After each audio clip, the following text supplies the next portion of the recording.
Excellencies, ladies and gentlemen, it is now my pleasure to welcome you to the first Global Leaders Investment Summit on investing in sustainable recovery. In fact, we have 3 summit sessions. The forum's summit segments provide a platform for global leaders from government, business, and the international community to present their vision for the future of investment and sustainable development. The summit today will address 3 questions. What national, regional, and global policy approaches are best suited to restart the engine of international production and restore supply chains? How can governments, the private sector, and the international community to remobilize, rechannel, and reintegrate investment in SDGs, particularly in the poorest countries? What can the United Nations contribute to the support of these efforts? We have an outstanding lineup of speakers. They are His Excellency Mr. Ahmed Sakhisen, President of the Republic of Armenia. His Excellency Mokwezi Masisi, President of the Republic of Botswana. His Excellency Mr. Carlos Alvarado Quesada, President of the Republic of Costa Rica. And His Excellency Mr. Luis Binada Corona, President of the Dominican Republic. And Mr. Bill Winters, CEO of Standard Chartered. Mr. Ignacio Galan, Chairman and CEO of Iberdrola. And Mr. Maximin Narasimhan, CEO of Reckitt. And Mr. Sven Dahl Hosetter, CEO of Yara. And Mr. John Haley, CEO of Willis Towers Watson. We have 90 minutes and 9 high-level speakers to shed light on these very important questions. It is now my honor to invite the first speaker. His Excellency, Mr. Ahmed Sakhisen, the President of the Republic of Armenia. Your Excellencies, dear friends, it's a great pleasure to once again address the World Investment Forum and speak of Armenia's vision for sustainable development. The Republic of Armenia has been firmly committed to the implementation of the Agenda 2030 for sustainable development. In our view, sustainable development goals are representing a kind of a test both for nations and for international community. From international perspective, the process is and will continue to display to what extent the member states are ready for cooperation and regional and international levels in implementing these targets. From the national point of view, it will help to reveal the strong and weak sides of the practical implementation of our goals. This is indeed a unique period of time we all are living.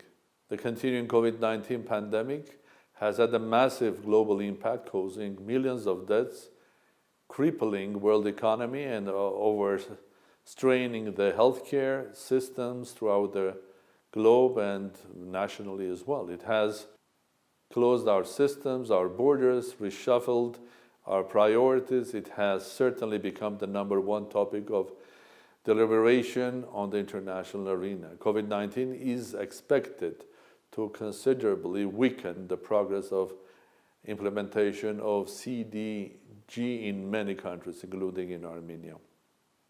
The pandemic has not been forgiving for our joint efforts aimed at releasing the Sustainable Development Agenda.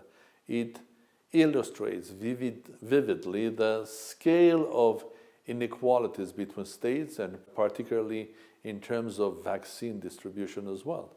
Without global efforts, it would prove impossible to fully contain these problems and to return to normal life. That's why international cooperation is important. A number of CDG areas took an immense heat and would require renewed efforts to reach the foreseen outcomes by 2030. Climate change should remain a key area of global action. As a landlocked developing country, we are convinced that international support for the development and implementation of climate-related policies is of crucial importance. The support of international community can have a significant impact on the climate-resilient development of our economies in line with the SDG. Armenia is the fourth most vulnerable country to climate change in Eastern Europe and Central Asia region. We must then have green growth at the core of our economic vision for the future. That's why we will continue supporting nuclear energy development in Armenia. That's why Armenia has signed a partnership with Masdar to develop solar energy in massive scale in Armenia as well. A vision of resilient and low carbon growth based on the ecosystem approach, reforestation and investments in renewable energy is our goal. There are still gaps in the process of CDG implementations in Armenia. The efforts need to be doubled to overcome the general challenges, and the challenges are legislation concerning equality, energy efficiency, and sustainable use of natural resources, also legal reforms. And here is where Armenia has come with a new idea, a new approach, how to deal with international debt and how to convert that international debt into activities to support nature and basically fight against climate change. Speaking about sustainable development, I would like also to stress the importance of developing modern technologies. In this context, I would like to present to you ATOM, Advance Tomorrow, presidential initiative, the project with consistent of three elements. Aims at the bringing to Armenia leading IT and technology companies, biotechnology companies, to develop artificial intelligence, mathematical modeling, development of machine learning, and implementation of educational programs. The preliminary agreements has already been achieved with several multinational companies. ATOM should be a platform as well as a scientific center, a small town of the future, and an institute which will shape the culture of new life. The life where we support and know the value of our nature. Wherever conflicts occur, one cannot speak of sustainable development, a striking example of which is the recent war in Artsakh, Nagorno-Karabakh, a real humanitarian catastrophe. Armenia considers the Sustainable Development Goals and the EAP as an important framework of international cooperation to make the best use of promoting natural agenda and national agenda, reforms and developments within its scope, and stand working closely with international community to build a better world for us and for the whole world. Thank you very much. I wish all of you success in your conference, and I hope one day to greet all of you in Armenia. Thank you, Mr. President. Interesting to hear about Armenia's commitment to 2030 agenda and its focus on developing new technology. We will now hear from His Excellency Mr. Mokwesi Masisi, President of the Republic of Botswana. Your Excellency, Ms. Rebecca Crimspan, the Secretary General of the United Nations Conference on Trade and Development, UNTAD, dear Excellencies and colleagues, distinguished participants, allow me to preface my remarks by congratulating Your Excellency, Rebecca Crimspan, on your appointment as the Secretary General of the United Nations Conference on Trade and Development, becoming the first woman to occupy this high office. Your impressive record of accomplishments, including the service you rendered as Vice President of Costa Rica, your home country, and in the leadership positions at the United Nations Development Program reflects your competence to ably lead the execution of the mandate of this Trade and Development Agency. Allow me to also acknowledge the successes of your predecessor, Dr. Mukisa Kituyu, when he was at the helm of this organization. On behalf of the people of the Republic of Botswana, and indeed on my own behalf, I want to assure you of our support and the readiness of the Botswana delegation to assist your efforts as you steer our organization in the next 4 years. The 7th World Investment Forum is taking place during unprecedented times, occasioned by the challenges of the COVID-19 pandemic that is testing the limits of global solidarity, multilateralism, and the resolve of the international community. We therefore welcome the theme of this opening summit, in open quotation, investing in sustainable recovery, close quotation. This theme is consistent with the high-level political forum themed the sustainable, resilient, and inclusive recovery from the COVID-19 pandemic. The gravity and devastation of COVID-19, as well as its toll on the livelihoods of people, economies, and its impact on the implementation of the Sustainable Development Goals, was also echoed at the 76th session of the United Nations General Assembly that concluded a month ago. The global pandemic has had a severe impact on investment flows in general and depressed investments in the SDGs in particular, with some of the achievements made during the years 2015 to 2019 now in danger of reversal. It is therefore essential for the global community to remobilize investment, channel it towards SDG sectors in order to mitigate the unique challenges faced by least developed countries, landlocked developing countries, and special situations faced by middle-income countries. Botswana has successfully aligned her National Vision 2036 to the 2030 Global Agenda. At the regional level, the African Union Agenda 2063 has been aligned with the Southern Africa Development Community, SADC, integration agenda, which in turn is also aligned to the 2030 Agenda for Sustainable Development. In keeping with this people-centered approach to investing in local communities to coexist with the natural environment, Botswana has developed a number of programs aimed at supporting vulnerable groups, including the establishment of the National Environment Fund, NEF, which provides financial support for projects that are geared towards the protection and conservation of the environment. Madam Secretary General, in terms of building resilience through responsive policy frameworks, Botswana adopted a national climate change policy in 2021. The policy reflects Botswana's commitment to combat climate change, which is a 15% gas emission reduction pledge on 2010 base by year 2030. This gas emission reduction target represents green economy opportunities as a result of transitioning from current energy sources. Other national actions and initiatives were developed with the aim of building the resilience of key economic sectors and strengthening adaptive capacities, especially in rural areas where most segments of the adult population live.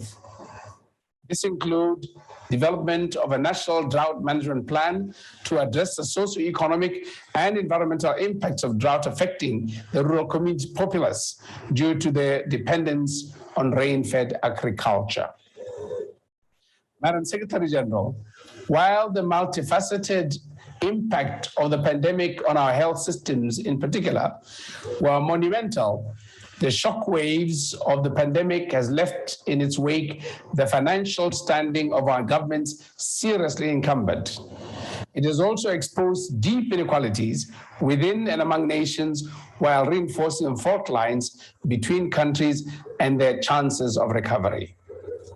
I am confident that this forum is well primed to specifically tackle the challenges and opportunities arising from the crisis. We have already witnessed that some of the best solutions are found within the innovation space and building back better sustainably together. Madam Secretary General, UNTAG's leadership role of coordinating trade and development operations at national and regional levels under the UN Interagency Cluster on Trade and Productive Capacity could prove indispensable in identifying potential partners for collaboration. Inspired by the potential benefits offered by the fourth industrial revolution, Botswana has ambitious goals in the technology and innovation space. In order to deliver real economic value, economic transformation, and sustainable jobs for our people, particularly the youth. Although we have not traveled a great distance, we remain undeterred and determined in this noble ambition. To give effect to our stated objectives, government has embarked on a digitization initiative named Smart Bots, aimed at digital transformation for Botswana.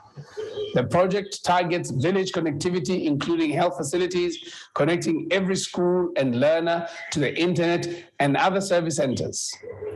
We therefore believe that this forum presents an opportunity to reignite investment, both domestic and international, as an engine of growth. Botswana provides a secure environment for your investment and business and stands ready to welcome investing in sustainable recovery in key sectors of our economy, namely agriculture, automotive industry, cargo freight and logistics, education, financial and business services, health, ICT, manufacturing, mining, and tourism. Madam Secretary General, let me conclude my remarks by thanking you and reaffirming Botswana's readiness to continue working with UNCTAD and other partners to make this theme, investing in sustainable recovery, a reality. I thank you most humbly. Thank you very much, President Masisi, for your kind words for the World Investment Forum. And also thank you for sharing with us your strategies and action for people-centered investment in sustainable development. We will now hear from His Excellency, Mr. Carlos Alvarado Quesada, President of the Republic of Costa Rica. For me, it's a pleasure to address you all in this relevant meeting about sustainable recovery. In today's world, investment, it's not only about jobs, it's also about purpose and sustainability. How can one explain that a Central American country of 5 million people has more than 350 multinational companies working and operating in Costa Rica? I believe the key of that investment and the key of recovery has a lot to do with sustainability. And that happens in terms of people, planet, and purpose. People, because in Costa Rica, we invest in the education and health of our population. Actually, that has helped us during the pandemic. But that is a key asset. Human talent is the way in which we leverage to attract all those investments. We have for the past decades worked on an ecosystem to attract that investment, but also to target it with purpose. That is how we change our economy based on exporting commodities by diversifying now. And now our main export, for example, is medical devices. And that we can do because of our human talent. People, it's the key in recovery. Also, planet, the sustainability. Costa Rica's electric grid is 99.5% clean and renewable. That means that everything you produce out of electricity in Costa Rica, you produce without a carbon footprint. So that can also provide purpose, because in today's world, that's what people are looking for. New consumers are more demanding about how what they produce or what they consume is produced. That's why we need to think also in terms of the planet. In today's world, we cannot invest or create jobs if we do not think about the present and the future generation in terms of sustainability. That's thinking about our planet. But you see, that's also profitable. People tend to think that investment and sustainability cannot match together. But that's not true.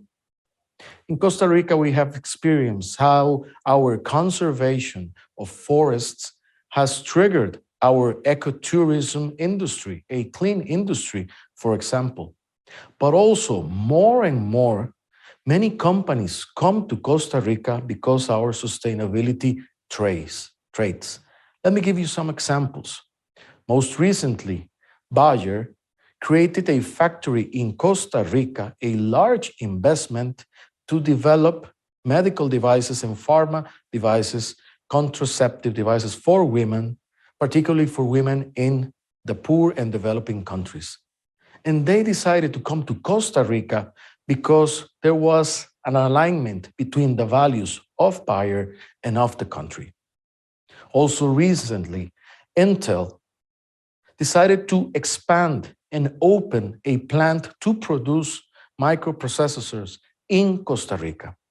That because of our traits and our human talent. And also in another different industry, for example, Chanel came to Costa Rica, to our Blue Zone in Nicoya, to explore possibilities for products of anti-aging capacities. Those brief examples show that investment in a context of COVID-19 for recovery has to do also with purpose. A purpose for a better humanity, a one that leaves no one behind. And more, we understand as humanity that we cannot progress if we do not put together investments, jobs, sustainability, and the cooperation between different parties.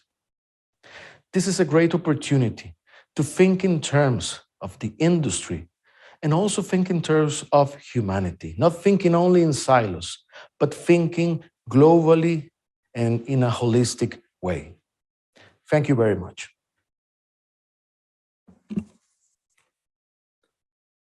Thank you, Mr. President, for sharing how Costa Rica links investment to sustainability and how your focus on people, planet, and purpose in the pandemic recovery has paid off. May I now invite His Excellency, Mr. Luis Abinader Corona, President of the Dominican Republic, to give us his government's perspective.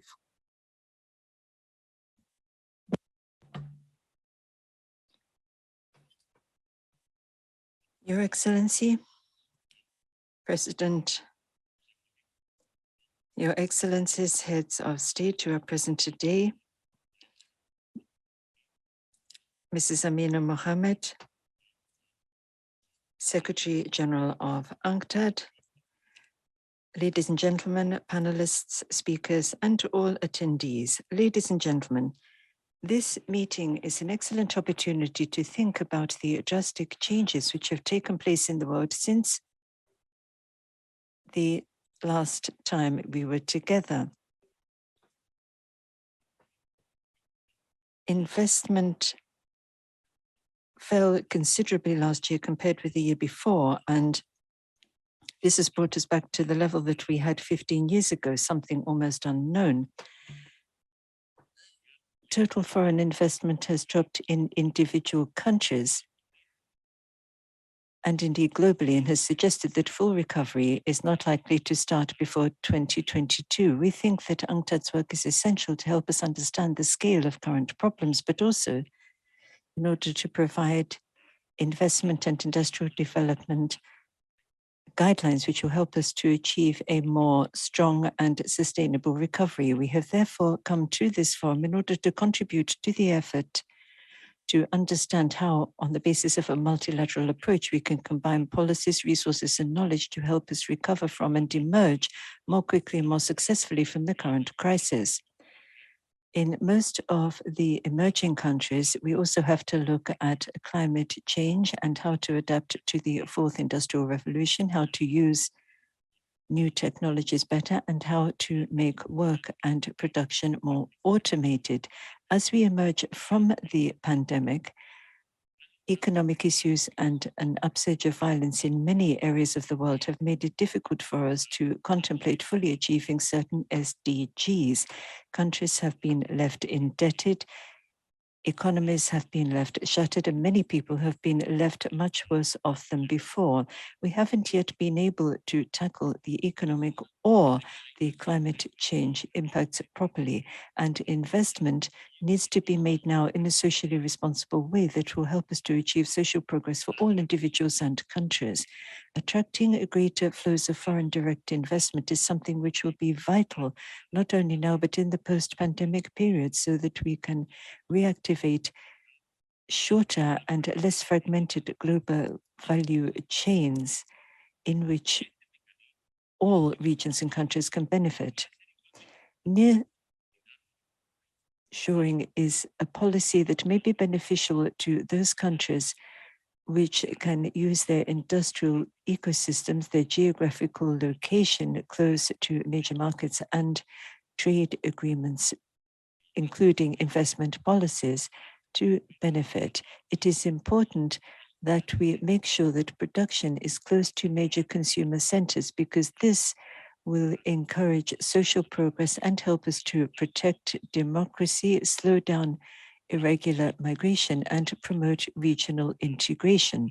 If we look at internal and regional consumption patterns correctly, then we can direct institutional and private capital flows into sectors such as infrastructure development, scientific innovation, health, renewable energy, water, sanitation, and agriculture and food production that much better. We are going to need to be creative in order to build resilient and adaptable societies as we emerge from the pandemic. Returning to the pre-COVID-19 pandemic world may not be possible, so we need to build a different one, and one which is better. In conclusion, I'd like to thank UNCTAD and my dear friend Rebecca Grinspan, its Secretary General, for issuing us an invitation to participate in this important forum. I would like to wish the forum full success and hope that together we can make more headway towards resilient, sustainable, and fairer development across the world. Thank you. Thank you, Mr. President Corona, for those interesting remarks. UNCTAD stands ready to help Dominican Republic in its pursuit of new investment opportunities in priority sectors. Now, ladies and gentlemen, allow me to move on to the group of business leaders that will share their reflections on the future of investment and sustainable development. First is the CEO of Standard Chartered, Bill Winters. Thank you very much for giving me a chance to make a few comments at the World Investment Forum, especially alongside such a distinguished group of co-panelists. I'll make a few comments about the global investment scene and how we see things evolving, what we see as important changes in or around the COVID pandemic, but also what we see as some more structural changes. Of course, we expect those to be more enduring. First, by way of the economy, the economic backdrop is encouraging. Despite the severe contraction last year, 3.3% contraction in global growth, we know we've rebounded strongly this year, up to expected 5.8% growth, and expect that to continue through to next year at about 4.2% growth. So above the pre-pandemic growth levels and the expectations, but for the pandemic. Of course, this is accompanied by substantial monetary and fiscal support, which is in the process of gently withdrawing. So we'll have to watch very carefully. Apart from the challenges around the withdrawal of government support, we will be watching very carefully this range of things that could disrupt the recovery of strong economic growth, whether it's vaccine hesitancy, the arrival of new variants. And of course, we're watching carefully the energy price increases and inflation, judging whether these are transitory or more structural. There are clearly transitory, there's some transitory impetus for the inflation increase, but I think it's safe to say that there's likely some structural change in inflation expectations as well, especially as the supply chain disruptions and other factors contributing to inflation take hold and are difficult to resolve. But one of the big open questions. One of the interesting things about this crisis versus earlier crises is the degree to which trade initially contracted quite substantially, but then rebounded equally quickly. Very, very encouraging to see that by the end of 2020, we were generating trading volumes in excess of the pre-pandemic levels. This is most encouraging, about 2.8% higher, in fact. Perhaps as encouraging, and more so, is that emerging markets recovered even faster than the developed economies. This is a trend that's important, and it's happening alongside the very critical reconfiguration of supply chains. So when we look at the way that investment trends have changed during and after the pandemic, or as we recover from the pandemic, two very noteworthy trends are well established. One is the acceleration of all things digital. Now, we don't need to spend too much time on that because we've all experienced it very much personally, including as we are right now with a virtual presentation from various speakers. But we know that that's also changed the way people think about investing, and it's changed the way that investment flows are executed. Perhaps the more structural change, which was underway before the pandemic took hold but has accelerated, is the reconfiguration of supply chains. Now, we know that part of the motivation for the reconfiguration of supply chains is the clear observation, both during the pandemic and now during the recovery phase, where we have these supply disruptions for various reasons that we could explore, that people are moving from a long established trend of just-in-time inventory management to just-in-case inventory management. So in other words, a shift from a focus on efficiency, optimizing working capital, to a focus on resilience and making sure that your supply is there. Now, we've done quite a bit of research in Standard Chartered on this. We've looked at both at the reconfiguration of supply chains and also the more specific reshoring. And as we've discussed this with broad ranges of multinational and other corporations, we see a primary focus on corporations reducing their concentration risk, diversifying their sources of supply, and secondarily, managing their costs. So when we look in particular at the impact on China and see a meaningful reconfiguration of supply chains away from the China export capability, China, of course, having been the world's manufacturer and still is in many regards, the primary motivation, as we understand it from our clients, is around diversification. The secondary motivation is around cost. We did, for example, we've been doing a survey for 12 years now with corporations operating in the Greater Bay Area, and the overwhelming focus for those corporations in terms of identifying the reasons for their own relocation have been around diversification.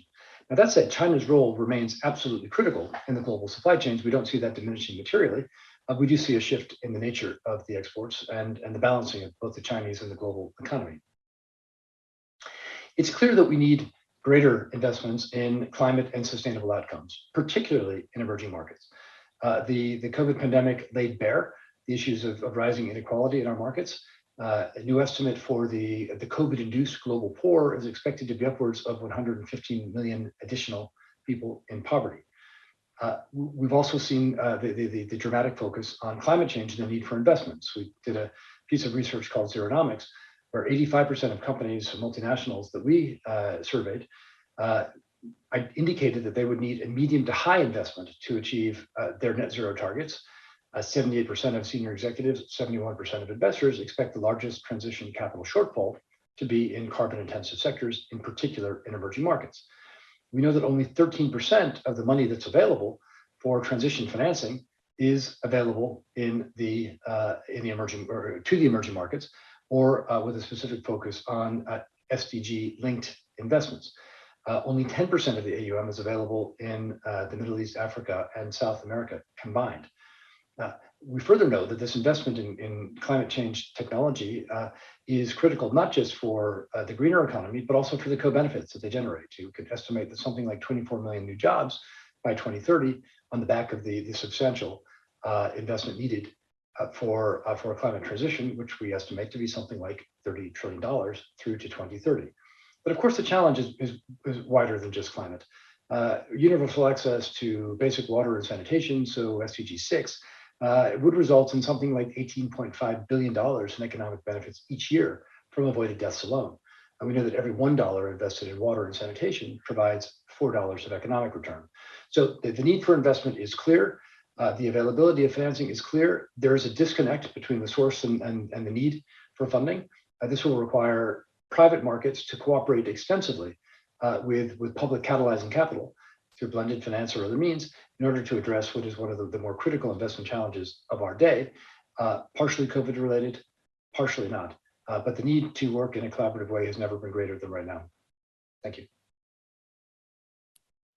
Thank you, Mr. Winters, for sharing your outlook on global investment trends and patterns in the reconfiguration of global supply chains in the post-pandemic era.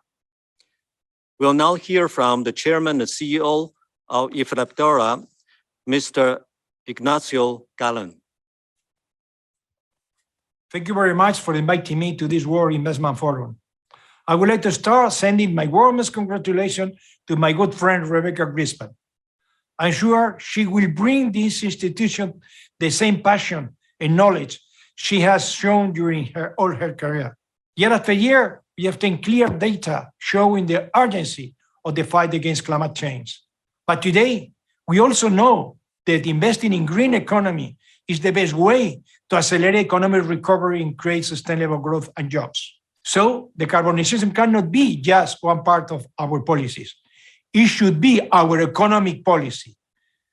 We have everything to succeed. There is a consensus of public authorities, civil society, and private sector. Everybody's on board. This was very different when we started pushing 20 years ago. We also have a leadership with Rebecca Greenspan joining forces with Secretary General Guterres and Patricia Espinosa. We have the technology. Electrification through renewables, smart grids, and storage is the most efficient way to decarbonize our economies. We have the opportunity to run faster if we use recovery funds to incentivize private investment. We at Iberdrola are ready to do our part. Over the last 20 years, we have invested more than 120 billion euros in renewables, smart grids, and storage. We have proven that it's possible to combine a profitable business model with the creation of sustainable value for all. We have multiplied our size by 6 times, reducing our emission to less than 1/6 of our peers, and sustaining 400,000 jobs across the world. But we cannot stop here. According to International Energy Agency, reaching net zero by 2050 will require tripling investment in the next 10 years. That's why Iberdrola plans to invest 150 billion euros in the coming decade to become carbon neutral 20 years ahead of the European Union, just in 2030, and to continue creating wealth and jobs in the industries of the future. But we want to be very clear. To benefit from this opportunity, we need clear and stable framework to give investors security and confidence. We also need faster administrative process to accelerate expansion of renewable networks and storage. Today, it takes 4 or 5 years to have a permit for a solar or wind farm, and only 1 year to build it. If we want to reduce emissions already by 2030, we have to be faster. And tax policies must be based on the polluters pay principle, promoting clean energies and penalizing polluting technologies. Unfortunately, we still see some governments doing the opposite. I have been attending every COP since Copenhagen, and the COP26 in Glasgow will be the right time to increase global ambition. We need clear objectives and commitment from everyone to consolidate transition in developed countries, but also in emerging economies. The potential for renewables in Africa, Latin America, and Asia is huge. There is no more time for words. We need global action. Thank you very much again, and congratulations for the great job of the World Investment Forum.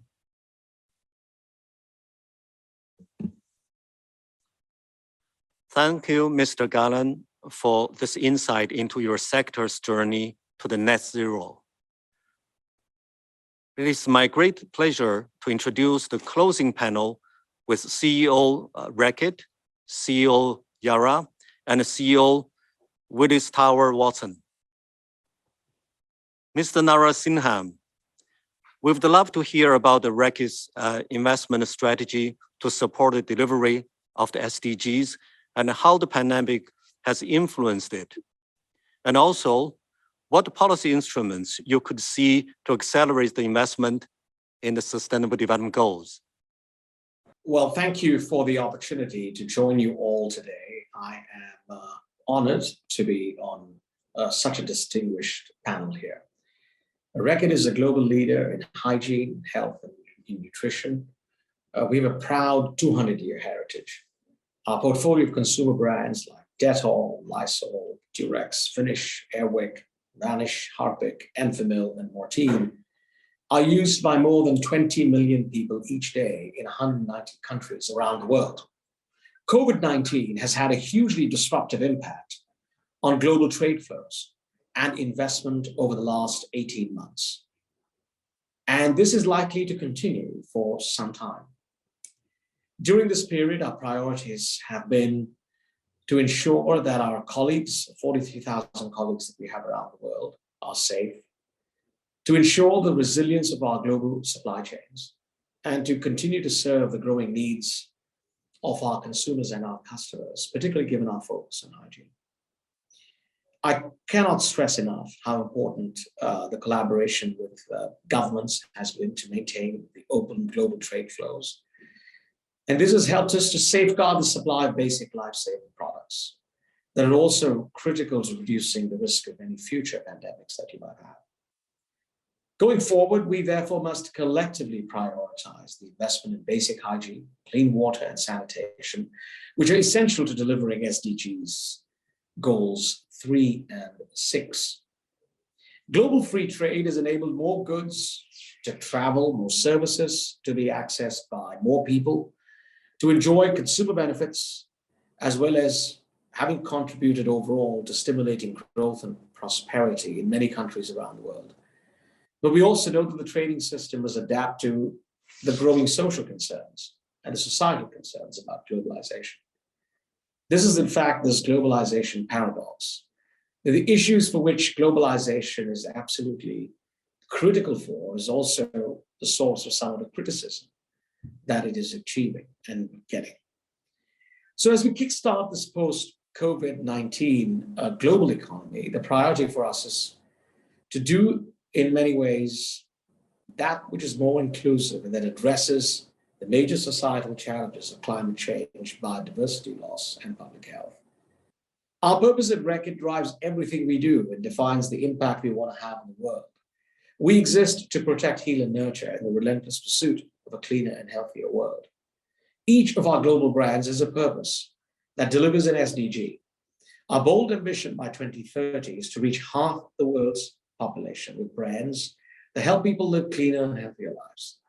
We also aim to engage 2 billion people each year to make a positive societal impact. Furthermore, we've adopted our sustainability ambitions for 2030 with 3 key pillars: to ensure that 50% of our net revenue is from more sustainable products, to be net zero by 2040 and reduce our greenhouse gas emissions by 65% by 2030, and to treat people fairly across our value chains. We plan to invest over £1 billion now between now and 2030 to support the delivery of these ambitions. This has major implications for how we run our business, from how and where we source these sustainable materials, for how we innovate our brands, for how we green our operations and distribution networks, and lastly, how we market our brands and drive consumer behavior to encourage more sustainable purchasing and consumption patterns. What this requires is joined up, multilateral, multi-sector solutions, which I know you care about deeply as well, working across the private sector, the public sector, and the social sector. We cannot do this any other way. Governments, of course, have a huge role to play in making this happen and creating the right enabling environment for us. And I have 3 examples where I think they could help us make a big difference. First, we have set internal positive procurement policies for more sustainable materials, but we need to ensure that these efforts are recognized and rewarded externally. Reducing tariffs on more sustainable materials and finished goods could help facilitate this. Second, as we move to a more circular, low carbon economy, this drives the use of recycled materials. And we see significant opportunities in ensuring we have common global standards to stimulate the reverse infrastructure and supply chains that we know is required. Third, as we green our manufacturing and distribution systems, we must accelerate the adoption of low carbon technologies, such as hydrogen, enabling these greener alternatives to compete on a level playing field with higher emissions technologies. Thank you for your kind attention in what is a crucial time for this work. Very interesting insights into your SDG investment strategy, and also excellent examples of policy instruments which could help your sector accelerate investment in SDGs. We'll now hear from Mr. Sven Paul Holsetter, the CEO of Yara. Mr. Holsetter, how is Yara's investment strategy supporting the delivery of the Sustainable Development Goals? Thank you so much for this opportunity. Firstly, I want to share what's keeping me up at night. We're now less than 3,000 days from 2030, meaning time is running out and urgent action is now needed. It's really now or never when it comes to investing in a more sustainable future. The Charney report already back in 1979 predicted what would happen to the climate if we continue to increase emissions. And I often ask myself, why haven't we done more earlier? And a few years ago, I was part of the Business and Sustainable Development Commission. We looked at the business opportunities of linking businesses to the UN Sustainable Development Goals. And the conclusion was very clear. There is a business opportunity of $12,000 trillion of value creation in this. So we know about the dangers and we know about the opportunities. So why haven't we come further? And I see three key shifts that must happen in order to enable sustainable investment.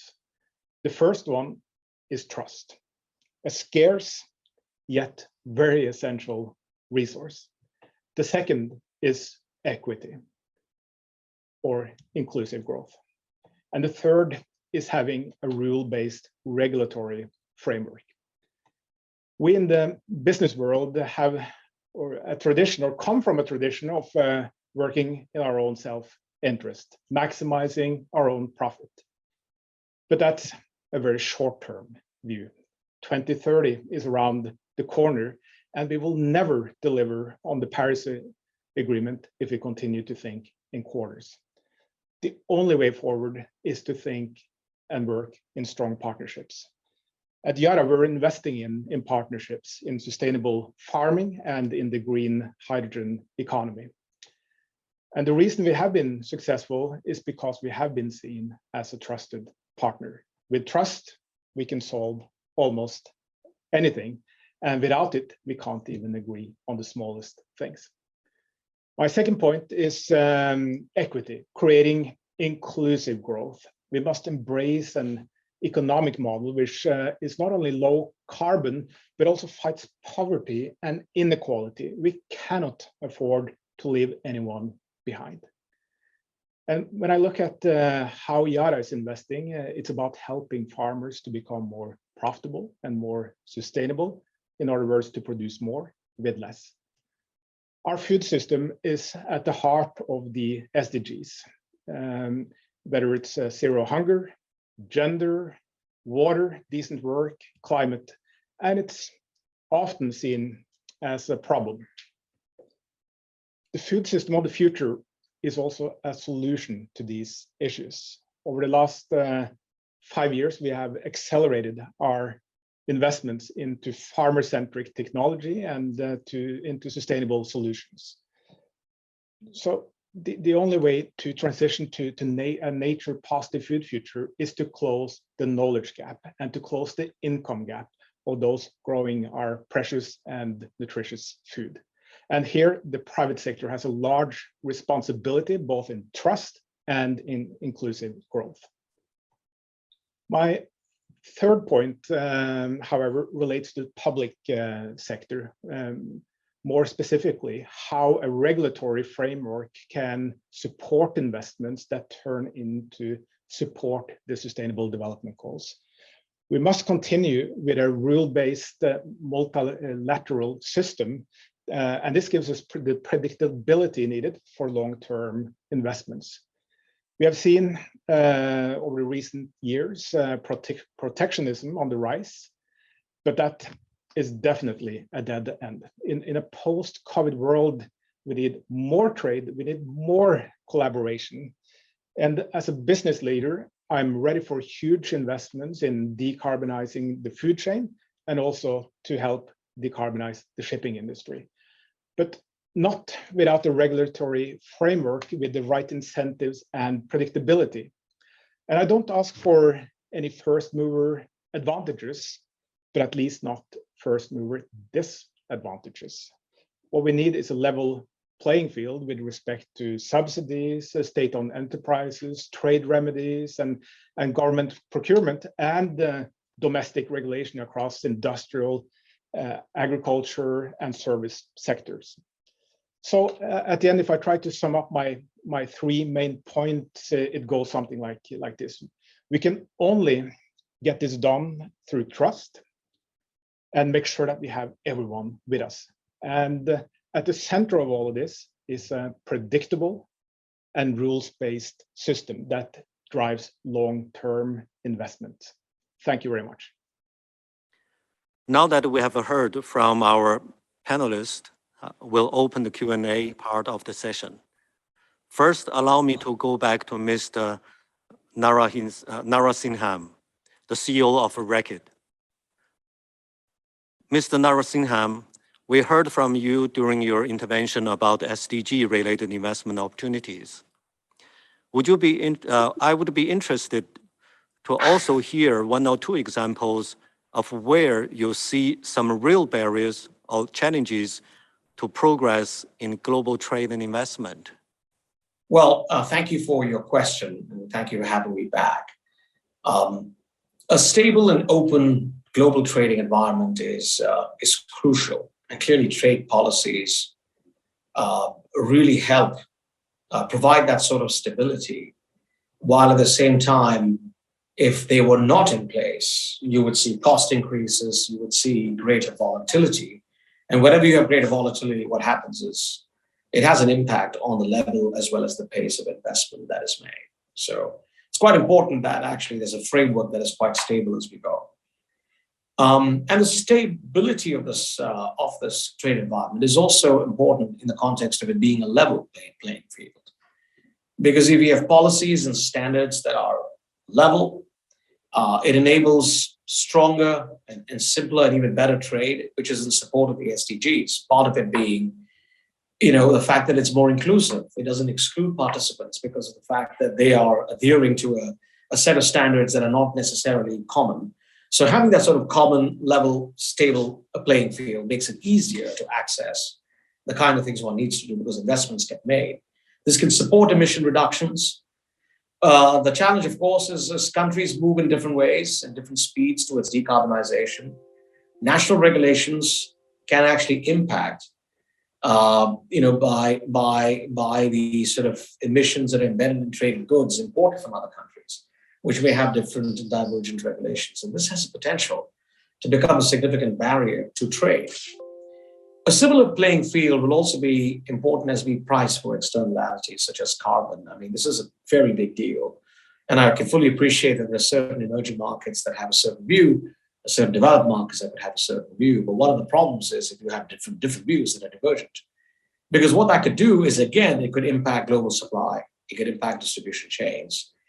And these global value chains that won't exist in such an environment mean that emissions don't always occur in the country in which the products are consumed.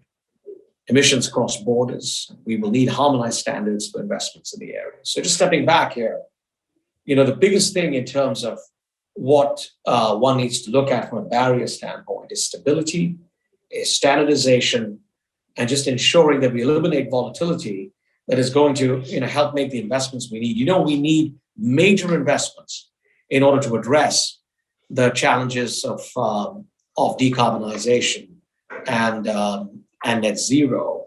And at the same time, we need to do it in a global sense because we just can't do it in a local sense. So in that world, this is going to be quite crucial for us to make happen. Thank you very much, Narasimham. Mr. Holsetter, you mentioned being ready to make a huge investment through partnerships. Can you give us examples? Sure, and thanks for that question. If I look at our company, over the last 10 to 15 years, we have reduced our emissions by 45%. And in order to get to our ambition of achieving net zero, we need to think differently in the next step of emissions reductions. And that's why I mentioned, it's both huge investments, but it's also through partnerships, because we're in the so-called hard to abate sector, and really, hard to abate is something that I would in many ways like to stop saying, because it's not hard in the sense that it's difficult. Technologies are there to reduce emissions down to zero. It's costly, but only if we see it in isolation. We need to see at the totality of what we produce throughout the whole value chain, and that is very much doable. But it requires a different way of working. So we're in the agriculture sector, and we produce fertilizers, and a key component in the production of fertilizers is using natural gas to produce hydrogen, and then through that nitrogen. And technologies are there in order to transform to producing hydrogen through electrolyzers, so we can make green hydrogen and turn that into green fertilizer. In isolation, that is one, a big upfront investment, and two, the running cost without the carbon cost is also higher. But if you think about this differently and think full value chain, partnering all the way from the input of energy all the way to the consumers, and think about how can we decarbonize food, then the cost for the end consumer is very small. The cost to decarbonize the entire food system is probably less than 4% of the total cost for end consumers. And we think about all the hidden cost, this is a very attractive investment if we're able to think holistically and throughout the whole value chain.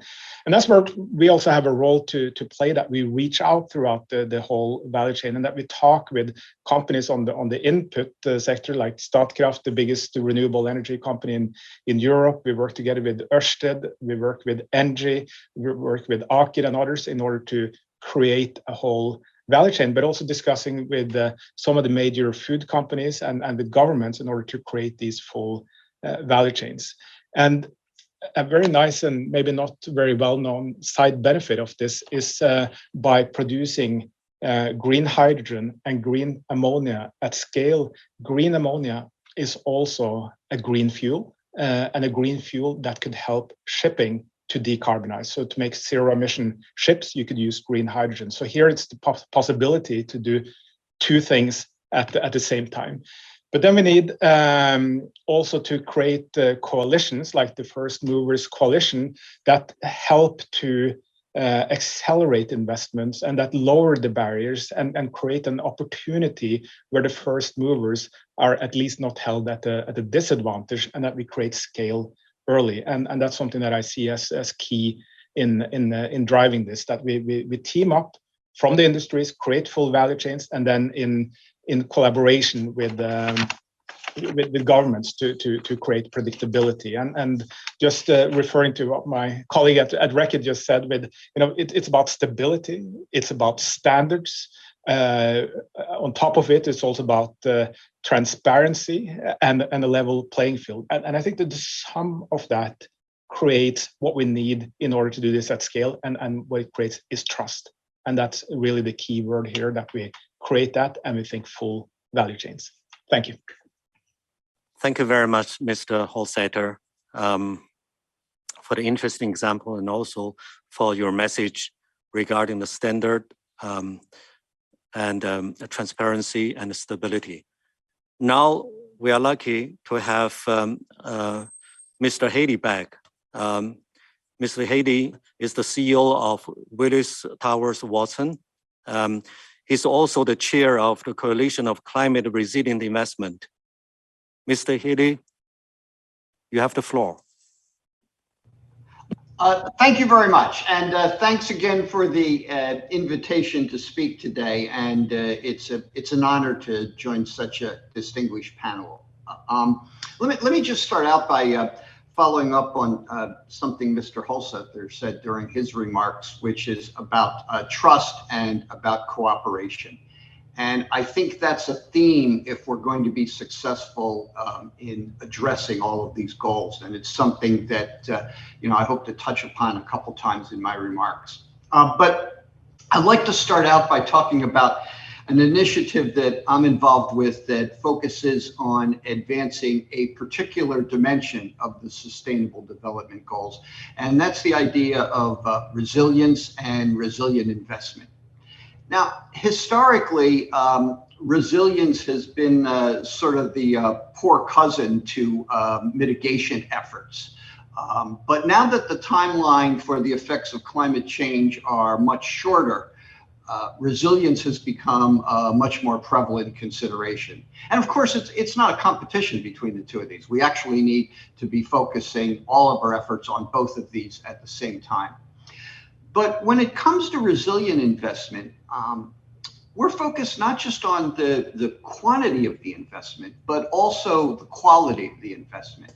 So we need to ensure that every dollar that we invest in, say, infrastructure, maximizes the protection of the economic, the social, and the ecosystem value, maximizes that protection from physical climate risks, and does it in a relevant time horizon. So this is, if we do this right, there's actually a great cooperation with the private sector, because this is also going to maximize the risk-adjusted returns that they're realizing. This notion is relevant everywhere. It's relevant in all regions, it's relevant in all countries, industry sectors. But the most urgent action and the most support is needed in the poorest countries, those regions that happen to be most vulnerable to physical climate risks and also struggle to attract investment. And in those regions, one of the things, as we wanted to get better at understanding physical climate risk and making sure we priced it in, we realized that there's something we call the risk of pricing risk. That is to say, if all we do is put a better price on risk and understand that, we may actually make investment in some of these countries less attractive. And so what we want to do is focus not just on the assessment of risk, but also bringing the same or stronger emphasis on the management and the reduction of that exposure so that we're not crowding out investment there. And so following that principle, the Coalition for Climate Resilient Investment, CCRI, the organization that I'm involved with, is developing practical solutions that can bring together governments, international organizations, and investors to better integrate physical climate risks in their decision making. So there's two technical tools that we've been working on and are ready to be rolling out. So first, we're finalizing a national investment prioritization tool. We've been working with the government of Jamaica to test this and to develop it. And this allows for the identification of projects with the most potential to protect the socioeconomic and the ecosystem value in Jamaica. And then at the asset level, CCRI has worked on developing the Physical Climate Risk Assessment Methodology, or PCRAM. Now, PCRAM looks at the OPEX, the CAPEX, and the depreciation of an asset from a financial materiality standpoint, and it recommends incremental resilient investments. As we roll these out at COP26 or slightly thereafter, we're bringing some of the technical phase delivery of CCRI to a close. And we're really pleased to see us start to a discussion about the financing vehicles that are going to bring real capital on the ground to these countries. We've actually gotten to this point relatively quickly, and our success in getting there is due in large part to our growing membership and to the contributions we've had from our member organizations. So we launched this just 2 years ago at the UN, and we had 35 initial members, and they represented US $4 trillion under investment. Now CCRI has 120 members and about US $20 trillion under investment. So this collaboration towards a common goal has really been quite impressive. We're honored to earn the status of a COP26 flagship initiative. Our partnership with the UK government and the COP26 presidency, they've been just a terrific catalyst for the success of CCRI. And just 2 weeks ago, we received a letter from the UN Secretary General welcoming the progress that we made, but perhaps more important, encouraging us to raise our ambitions even further. So we were honored for this endorsement, but we're also delighted to challenge ourselves further. And given the audience we have here today, I'd just like to take this opportunity to say, if we're going to be successful in our mission, we're going to need the help and support of a lot of you to continue making progress. So I'd like to encourage you to learn more about CCRI and please join us. So let me now turn to the question of which policy instruments can help accelerate resilient investments. And actually, I want to talk not so much about a specific instrument, because what we really need is a good combination of them. But most critically, what you need is at the core an analytical solution that provides a robust justification for the development of these and the deployment of these on a proof of concept basis. So the poorest countries, as I mentioned, they're going to be facing fiscal constraints. They're going to have difficult investment environments. We see a challenge in the suboptimal levels of investment for single assets, and that translates into the failure of those when faced with increased severity and, increased frequency and severity of impact.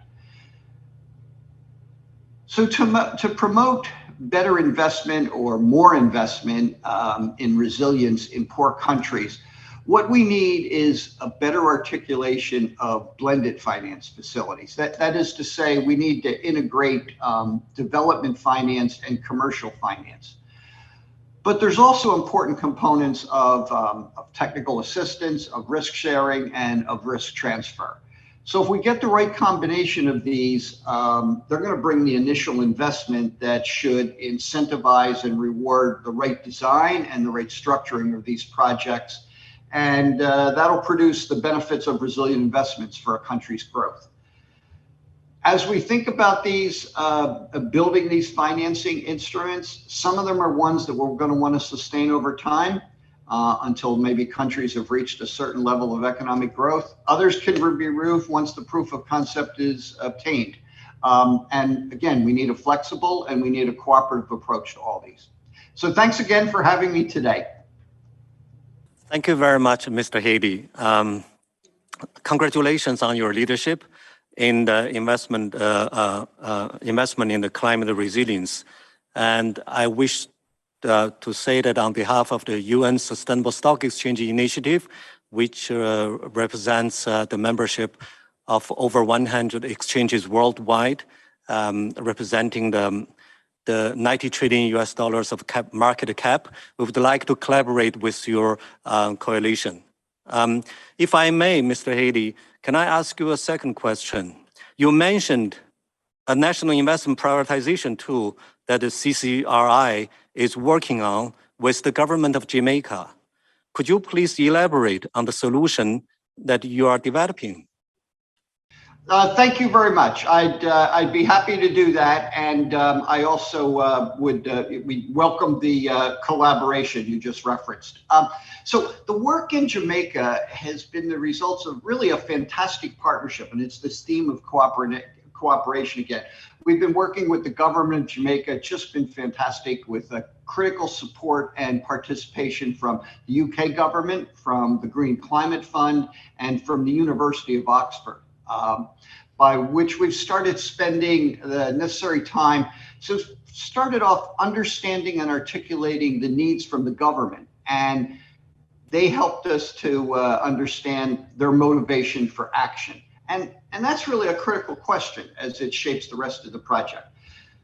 One of the things we realized very quickly was how advanced the needs from the government of Jamaica were, and they recognized the need to identify and prioritize these projects, which, as I said, are going to yield the most benefit in terms of protecting economic and social value from climate risks. And what we're really ending up with here is a national economic prioritization tool that we can use. The University of Oxford applied a leading methodology for the assessment of network exposure to physical climate risks. And so this allowed the team working on this an understanding of some of the critical dependencies, some of the network effects with regard to physical climate risks. The result, and I think we'll be able to roll this out at COP26, is a tool that allows for a visual and dynamic representation of the exposure of economic and social continuity in Jamaica. And we're already discussing similar projects in 3 other countries, and we're very excited about what's to come. Thank you very much, Mr. Haiti. Well, distinguished panelists, thank you for a fantastic discussion. I will not attempt to summarize the rich discussion we had and the very interesting and forward-looking contributions from heads of governments and global business leaders. We still have another 2 summits. One is in this afternoon, the other is tomorrow. We thank all of you for giving us ample food for thought as we get going with more than 90 sessions during the 7th edition of the World Investment Forum. I wish to thank you all for participating in this summit opening. Thank you.